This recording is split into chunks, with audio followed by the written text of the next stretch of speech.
Hi, welcome to another edition of TFT Hyper Roll, where I show you some of the builds I'm using and how I'm thinking about getting there in the hopes that you can take some tips, tricks, and make yourself better players. This is normally the part of the video where I say this game started off weird and I didn't know exactly which way to go, but nope, that's exactly the opposite this time.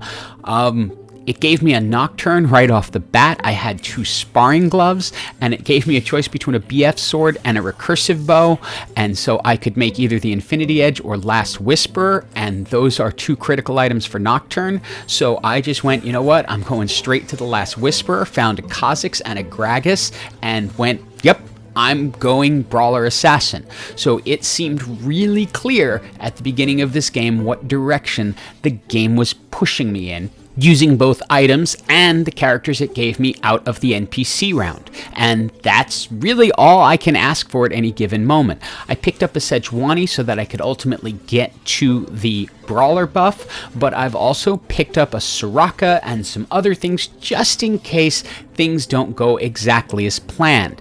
But the most important tip I give people is pay attention to the items. It gave me a BF sword so I could create the Infinity Edge right onto Nocturne, which, like I said, are the two key items he needs, and I've got two brawlers, two assassins, and I'm good to go. And while we watch these next couple of fights, let me tell you what this channel is all about. It's called Mission4Tution because we created this channel to help pay for our son's middle and high school tuition. He has to go to a special school, which is frightfully expensive, and we use the money from ad revenue to help pay for the tuition. We don't ask for donations, we don't have a link for it, everything is through ads. If you could like this video, it will help the video get out to more people, and then it will get more views and make more money for tuition. And as you can see, at this moment the game is going perfectly, with Guinsoo's Reckoning as the obvious item for Nocturne to just keep increasing his attack speed over and over again. I've gotten a 2-star Pike, and even got to upgrade my brawler to a Nunu, which is one of the best brawlers in the game. At this point, I'm feeling on top of the world because I'm also on top of the charts, haven't lost a match yet. But obviously there is a long way to go between here and the little victory banner we hope to see. With my backline pretty much set, it's time to start working on the front line and make it even stronger. So I pick up the Negatron Cloak to create the Gargoyle Stone Plate on one of my brawlers. Because at this point, it's really sort of simple. The backline is going to be the assassins who are going to jump their backline, and the front line is going to be the brawlers whose job is to hold them in place while the assassins come and just, well, assassinate them. And as you can see, it's working out really, really well at this point in the match. The one problem is I've been rolling like crazy but have not been able to get an additional Nocturne. So I pick up the loaded die and decide, you know what, I'm just going to force this. I need to get the Nocturne up to 2 stars. But no additional Nocturne. It did give me a Diana though, so I can at least go up to 4 assassins because I'd rather be at 4 and 2 instead of 3 and 3, and I replaced the Nunu because Nunu is still bronze, and I'd rather have a silver set than a bronze Nunu at this point. But maybe I shouldn't have worried so much about the Nocturne, as you'll see right here just how strong he is with these items, even at 1 star. With its 3v1, with that area attack, he can take things down very quickly and keep himself alive. Now here comes our friend Luck jumping into the corner, always a necessary player to have on your side. We get the Spatula, which when combined with the Sparring Glove will create the Assassin's Emblem. And so now we have the chance to go to 6 Assassins because we can turn a Brawler into an Assassin, and now we can go 4 Brawlers, 6 Assassins. We pick up Fiddlesticks because Fiddlesticks is a Revenant. And that could help Nocturne down the road because we don't know if we're absolutely going to be able to get Volibear.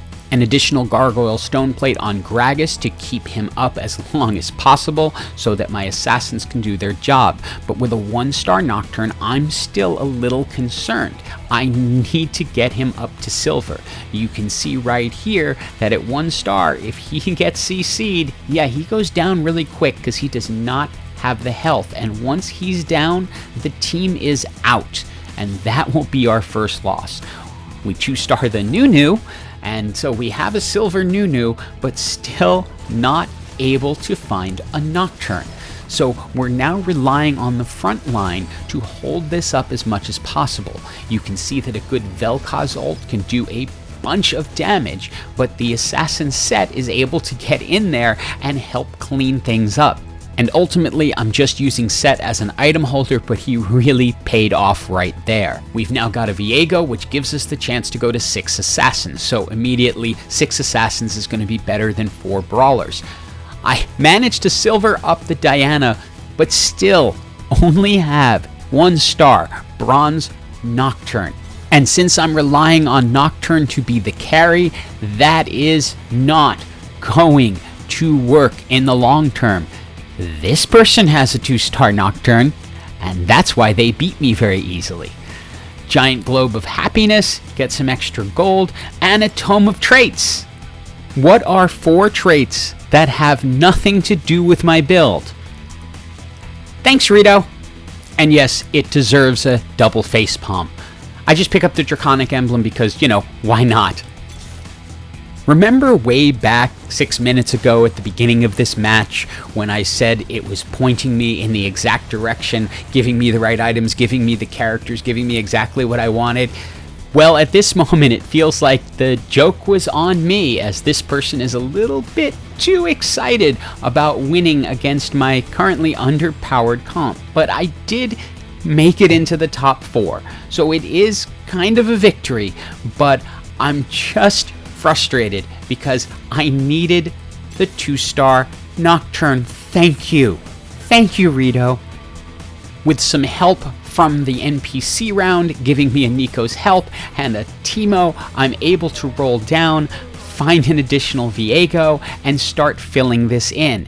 Now it's time to look for anything I can, especially we're looking for a Volibear. I want to trigger the Revenant buff on Nocturne, and of course now it's going to give me tons of Nocturnes as I go.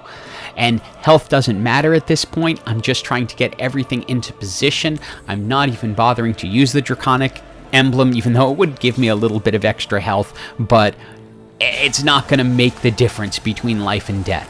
But see the impact the 2-star Nocturne's going to have, how fast he can heal, bring himself back to full, and finish somebody off. We roll down to the edge of existence and find the Volibear. Thank you, Set, you served us well, but it's time to bring in Volibear and make him an assassin. It's down to just 2 players, and it's the person who was overly excited earlier about beating me when I still had a 1-star Nocturne. So I think I can pull this off now that Nocturne is where he needs to be, provided I get the positioning right. Since Volibear is an assassin, I put him in such a place that he will jump into their backline and hopefully cause a big disruption when he stomps, which he does, and it combines perfectly with Diana's ult, which takes out most of their team. Now watch this little thing at the end. We kill Viego just as he converts one of my characters, which turns for them, but Rito ends the game anyway. Into our head-to-head death match last round, somebody walks away a winner. Nocturne is doing his job beautifully, going in, and when he does his spin attack, it just takes things out. Blender Nocturne is alive and well, especially with the new buffs, and if you can get the Assassin emblem, obviously on Volibear, it will serve you very well. Hope you enjoyed the video, and have an absolutely awesome day.